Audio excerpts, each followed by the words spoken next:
સુરત ઉત્તરાયણ વિસ્તારમાં એક મહિલાને તાંત્રિક વિધિના બહાને બળાત્કાર ગુજારતા અમરોલી પોલીસમાં ફરિયાદ નોંધવામાં આવી હતી।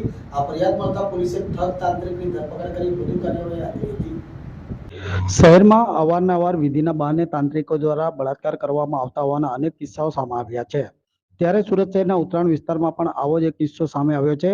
ઉત્તરાયણ વિસ્તારમાં રહેતી પરિણીતા પોતાના ઘરે હતી ત્યારે અમરોલી કોસા રોડ પર સ્વીટ હોમની સામે શ્રી હરિકૃષ્ણ રેસિડેન્સીમાં આ બનાવ બનવા પામ્યો હતો।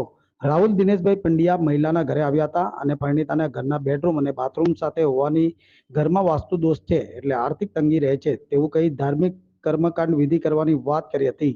ઘરમાં ધાર્મિક કાંડ વિધિ કરવાના બહાને પરિણીતાને સાથે બીભત્સ હડપલા કરી બાદમાં વિધિ પૂરી કરવી જ પડશે અને જો વિધિ પૂરી નહીં થાય તો તારા પતિ મરી જશે અને ઘરમાંથી કોઈનો ભોગ લેવાશે તેવું કહી પરિણીતાને ડરાવી હતી। ત્યારબાદ પરિણીતાના ફોટો વાયરલ કરવાની ધમકી આપી તેને સમાજમાં બદનામ કરવાની ધાક ધમકી આપી અવારનવાર બાળજબરીપૂર્વક શારીરિક સંબંધ બાંધી તાંત્રિકે બળાત્કાર ગુજાર્યો હતો।